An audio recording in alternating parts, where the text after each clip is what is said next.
Purim time. It's right here. Purim celebrations are preceded by the all-day fast of Esther, commemorating the queen's prayers before she intervened with King Ahasuerus on behalf of her people.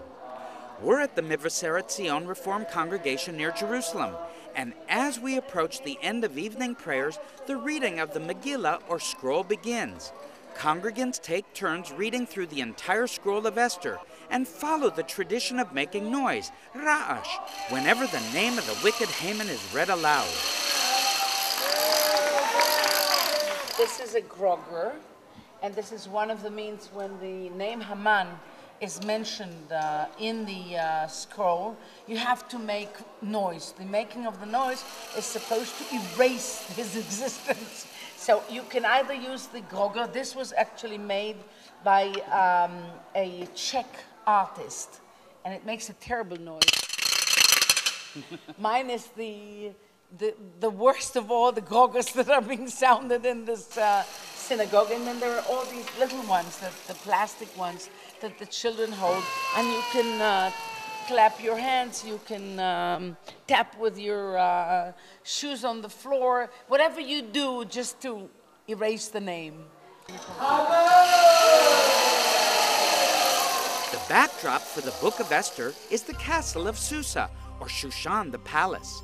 It served as the winter capital for such great Persian kings as Darius, Cyrus, and later Xerxes. This last one is often identified with the biblical king Ahasuerus. Summers are very hot in this low-lying area of Iran, so come summer, any royal would have fled to the higher, cooler imperial centers of Ecbatana or Persepolis. In Ecbatana, modern-day Hamadan, we find the tomb of Esther and Mordecai. The domed tomb structure, an ancient Jewish pilgrimage site, dates to the 13th century. It could have been built over a much more ancient burial site.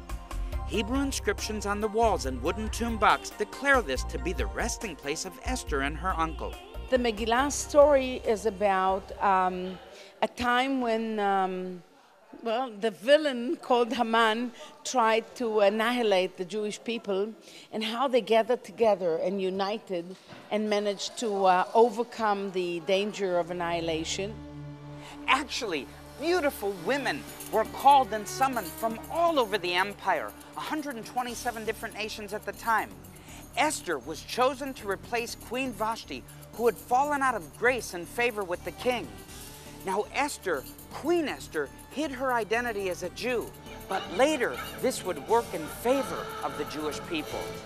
And she thinks, to spend the rest of her life soaking in all kinds of spices and oil. But Mordecai, her uncle, who is the male protagonist, says to her, it's time for you to act. Mordecai encouraged Esther to take a stand for her people, saying, "Do not think in your heart that you will escape in the king's palace any more than all the other Jews. For if you remain completely silent at this time, relief and deliverance will arise for the Jews from another place.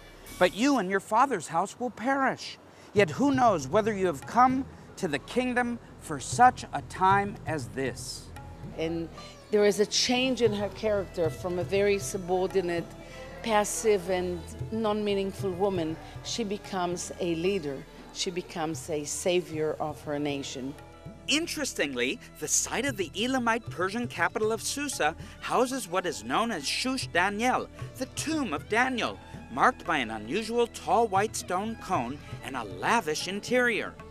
Daniel lived in Susa, or Shushan, during the captivity in the 6th century BC.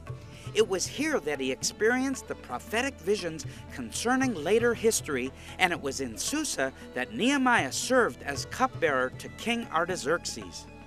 The whole scroll is problematic. The whole holiday is quite problematic in Jewish tradition because it's the king and the palace and the feasting and the wine drinking. It's not very Jewish. And the names of the main heroes, both Mordecai and Esther, are names that are probably related to Morduk and Astar, two gods of antiquity in Persia. Our sages were not very happy with this scroll and the story. But it is, it's just one of these stories of good and bad, evil, that people love. The reason Haman hated Mordecai and all the Jews was that after being promoted by the king to a very high ministerial position, like that of prime minister, he commanded all to bow and pay homage to him. For so the king commanded concerning him. When Haman saw that Mordecai did not bow or pay him homage, Haman was filled with wrath. He sought to destroy all the Jews who were throughout the whole kingdom of Ahasuerus, the people of Mordecai. Esther boldly intervened with the king. She could have faced the death penalty for approaching him without being summoned. My maids and I will fast, and so I will go to the king, which is against the law, and if I perish, I perish. Now it happened on the third day that Esther put on her royal robes and stood in the inner court of the king's palace, while the king sat on his royal throne. So it was, when the king saw Queen Esther standing in the court, that she found favor in his sight. And the king held out to Esther the golden scepter that was in his hand. Then Esther went near and touched the top of the scepter. And the king said to her, "What do you wish, Queen Esther? What is your request? It shall be given to you up to half the kingdom." Cutting the story short a bit, Esther revealed her identity, exposed Haman's plot, saved her people, and the enemies of the Jews were destroyed.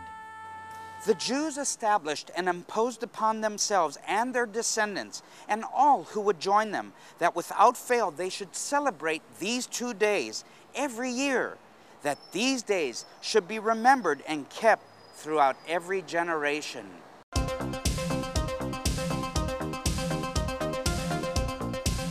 Roots and Reflections is a program created to bring you the Bible, culture, and education from Israel. It is our desire to build you up in your faith, to bring you hope both now and in the future, and to share God's love with all of you. Call the number on your screen and partner with us as we seek to share the good news from Jerusalem to the ends of the earth. The entire scroll, or Megillat Esther, is read twice during Purim, emphasizing its importance in Judaism. But ironically, the name of God does not appear even once in the entire scroll. This has been a source of controversy over the centuries. Why is the book of Esther as part of the Tanakh? Some people say it shouldn't have been, some people say it should have been. Is there an answer to that? It's been accepted that it was written with Ruach HaKodesh, how do you say that in English? I'm not sure, with real prophecy, and everything in it is profound and has deep hints in it and deep ideas about the way the world works and the way God works with the world, and it's one of the greatest books.